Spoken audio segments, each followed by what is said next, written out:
भागवत पुराण एकादश स्कंद 15वां अध्याय भिन्न भिन्न सिद्धियों के नाम और लक्षण।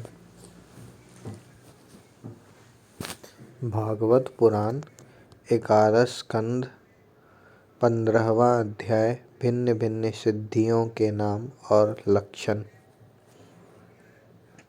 भगवान श्री कृष्ण कहते हैं, प्रिय उद्धव, जब साधक इंद्रिय प्राण और मन को अपने वश में करके अपना चित्त मुझ में लगाने लगता है, मेरी धारणा करने लगता है, तब उसके सामने बहुत सी सिद्धियां उपस्थित होती हैं। उद्धव जी ने कहा, अच्युत, कौन सी धारणा करने से किस प्रकार कौन सी सिद्धि प्राप्त होती है और उनकी संख्या कितनी है? आप ही योगियों को सिद्धियां देते हैं, अतः आप इनका वर्णन कीजिए। भगवान श्री कृष्ण ने कहा, प्रिय उद्धव, धारणा योग के पारगामी योगियों ने 18 प्रकार की सिद्धियां बतलाई हैं।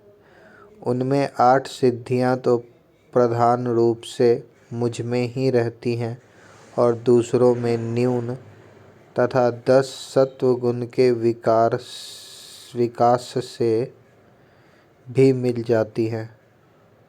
उनमें 8 सिद्धियां तो प्रधान रूप से मुझ में ही रहती हैं और दूसरों में न्यून तथा 10 सत्वगुण के विकास से भी मिल जाती हैं। उनमें 3 सिद्धियां तो शरीर की हैं, अनिमा, महिमा और लघिमा। इंद्रियों की एक सिद्धि है प्राप्ति। लौकिक और परलौकिक पदार्थों का इच्छानुसार अनुभव करने वाली सिद्धि प्राकाम्य है। माया और उसके कार्यों को इच्छानुसार संचालित करना ईशिता नाम की सिद्धि है। विषयों में रहकर भी उनमें आसक्त न होना वशीता है और जिस जिस सुख की कामना करे उसकी सीमा तक पहुँच जाना कामवशायिता नाम की 8वीं सिद्धि है। ये 8 सिद्धियां मुझ में स्वभाव से ही रहती हैं और जिन्हें मैं देता हूँ उन्हीं को अंशतः प्राप्त होती है। इसके अतिरिक्त और भी कई सिद्धियां हैं।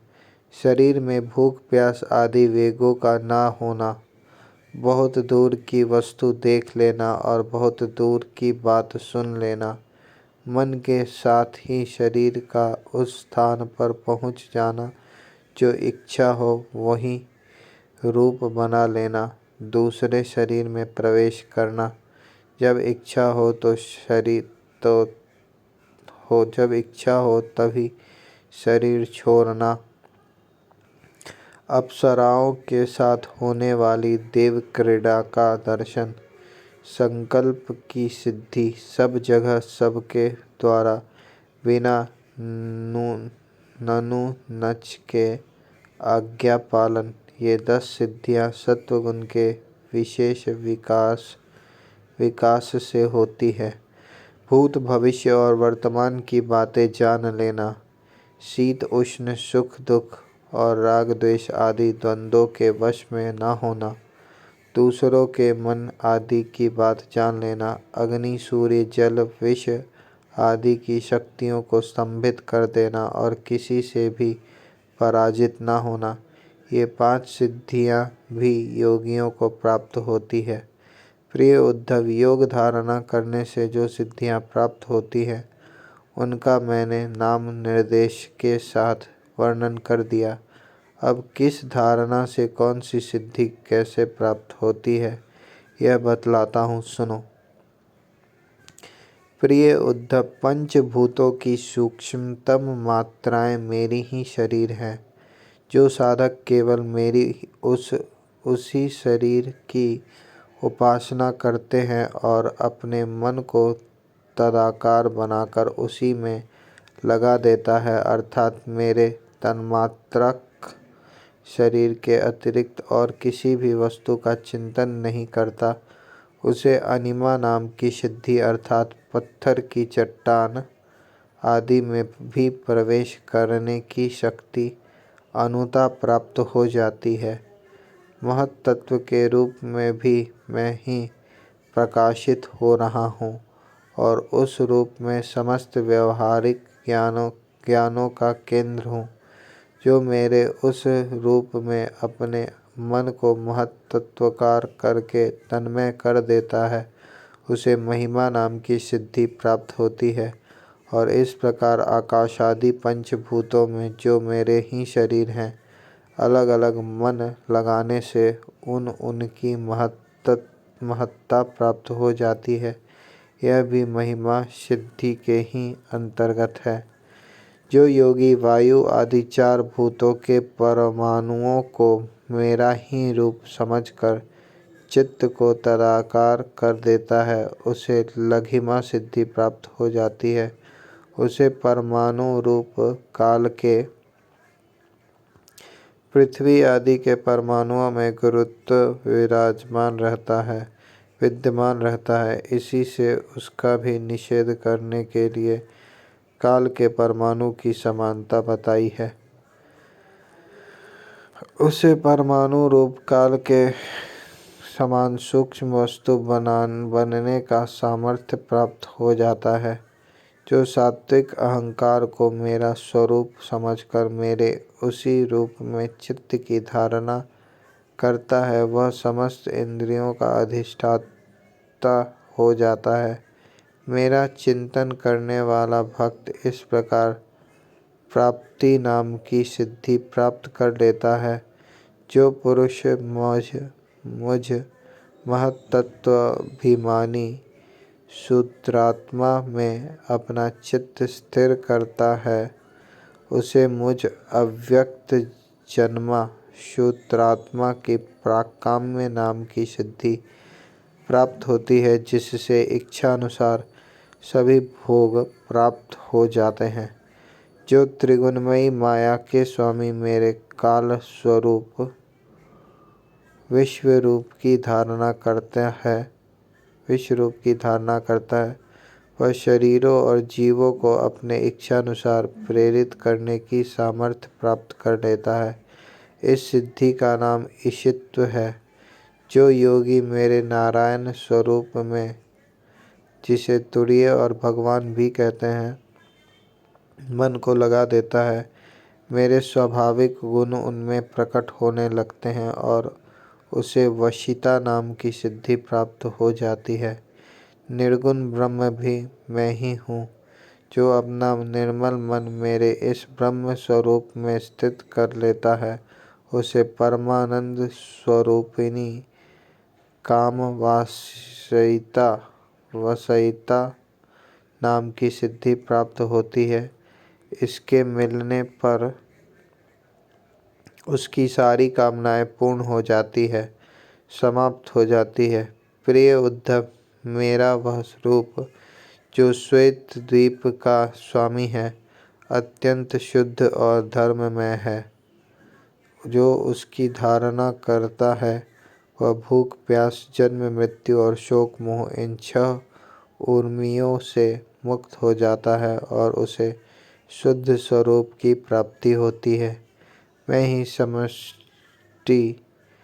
ही समष्टि प्राण रूप आकाशात्मा हूँ। जो मेरे इस स्वरूप में मन के द्वारा अनाहत नाद का चिंतन करता है, वह दूर श्रवण नाम की सिद्धियों से संपन्न हो जाता है और आकाश में उपलब्ध होने वाली विविध प्राणियों की बोली सुन समझ सकता है। जो योगी नेत्रों को सूर्य में और सूर्य को नेत्रों में संयुक्त कर देता है और दोनों के संयोग में मन ही मन मेरा ध्यान करता है, उसकी दृष्टि सूक्ष्म हो जाती है, उसे दूरदर्शन नाम की सिद्धि प्राप्त होती है और वह सारे संसार को देख सकता है। मन और शरीर को प्राण वायु के सहित मेरे साथ संयुक्त कर दे और मेरी धारणा करे तो इससे मनोजव नाम की सिद्धि प्राप्त हो जाती है। इसके प्रभाव से वह योगी जहाँ भी जाने का संकल्प करता है वहीं उसका शरीर उसी क्षण पहुँच जाता है।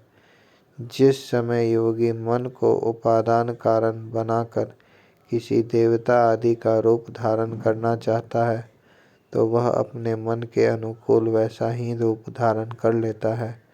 इसका कारण यह है कि उसने अपने चित्त को मेरे साथ जोड़ दिया है। जो योगी दूसरे शरीर में प्रवेश करना चाहे वह ऐसी भावना करे कि मैं उसी शरीर में हूँ। ऐसा करने से उसका प्राण वायु रूप धारण कर लेता है और वह एक फूल से दूसरे फूल पर जाने के वाले घोड़े के समान अपना शरीर छोड़कर दूसरे शरीर में प्रवेश कर जाता है। योगी को यदि शरीर का परित्याग करना हो तो एड़ी से गुदा द्वार को दबाकर प्राणवायु को क्रमशः हृदय, वक्षस्थल, कंठ और मस्तक में ले जाए। फिर ब्रह्मरंध्र के द्वारा उसे ब्रह्म में लीन करके शरीर का परित्याग कर दे। यदि उसे देवताओं के विहार स्थलों में क्रीड़ा करने की इच्छा हो तो मेरे शुद्ध सत्वमय स्वरूप की भावना करे। ऐसा करने से सत्वगुण की अंश स्वरूपा सुर सुंदरियाँ विमान पर चढ़कर उसके पास पहुँच जाती हैं। जिस पुरुष ने मेरे सत्य संकल्प स्वरूप में अपना चित्त सिद्ध कर दिया है, उसी के ध्यान में संलग्न है, वह अपने मन में से जिस समय जैसा संकल्प करता है उसी समय उसका वह संकल्प सिद्ध हो जाता है। मैं ईशित्व और वशित्व इन दोनों सिद्धियों का स्वामी हूँ, इसलिए कभी कोई मेरा आज्ञा टाल नहीं सकता। जो मेरे उस रूप का चिंतन करके उसी भाव से युक्त हो जाता है, मेरे समान उसकी आज्ञा को भी कोई टाल नहीं सकता। जिस योगी का चित्त मेरी धारणा करते करते मेरी भक्ति के प्रभाव से शुद्ध हो गया है, उसकी बुद्धि जन्म मृत्यु आदि अदृष्ट विषयों को भी जान लेती है और तो क्या, भूत भविष्य और वर्तमान की सभी बातें उसे मालूम हो जाती है। जैसे जल के द्वारा जल में रहने वाले प्राणियों का यश नाश नहीं होता, वैसे ही जिस योगी ने अपने चित्त मुझ में लगाकर शिथिल कर दिया है, उसके योगमय शरीर को अग्नि जल आदि कोई भी पदार्थ नष्ट नहीं कर सकते। जो पुरुष श्रीवत्स आदि चिन्ह और शंख गदा चक्र पद्म आदि आयुधों से विभूषित तथा ध्वजा छत्र चमर आदि से संपन्न मेरे अवतारों का ध्यान करता है वह अजय हो जाता है। इस प्रकार जो विचारशील पुरुष मेरे उपासना करता है और योग धारणा के द्वारा मेरा चिंतन करता है, उसे वे सभी सिद्धियां पूर्णतः प्राप्त हो जाती हैं जिनका वर्णन मैंने किया है। प्यारे उद्धव, जिसने अपने प्राण मन और इंद्रियों पर विजय प्राप्त कर ली है, जो संयमी है और मेरे ही स्वरूप की धारणा कर रहा है, उसके लिए ऐसी कोई भी सिद्धि नहीं है जो दुर्लभ है।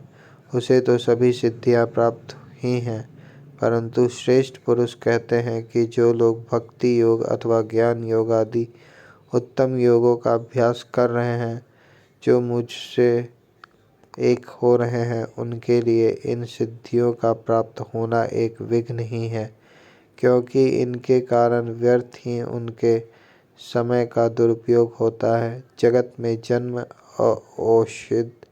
औषधि, तपस्या और मंत्रादि के द्वारा जितनी सिद्धियां प्राप्त होती हैं, वे सभी योग के द्वारा मिल जाती हैं, परंतु योग की अंतिम सीमा मेरे सारूप्य सालोक्य आदि की प्राप्ति बिना मुझ में चित्त लगाए किसी भी साधन से नहीं प्राप्त हो सकती।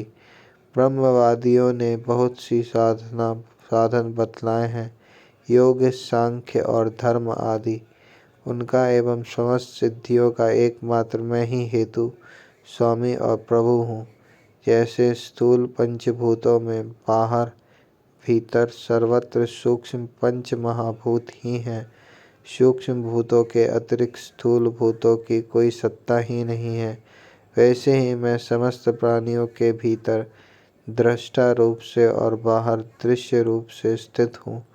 मुझ में बाहर भीतर भेद भी नहीं है, क्योंकि मैं निरावरण एक अद्वितीय आत्मा हूँ।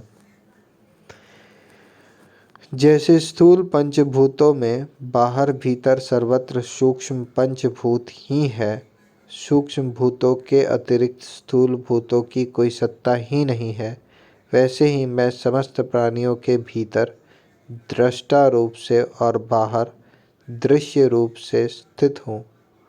मुझ में बाहर भीतर का भेद भी नहीं है, क्योंकि मैं निरावरण एक अद्वितीय आत्मा हूँ।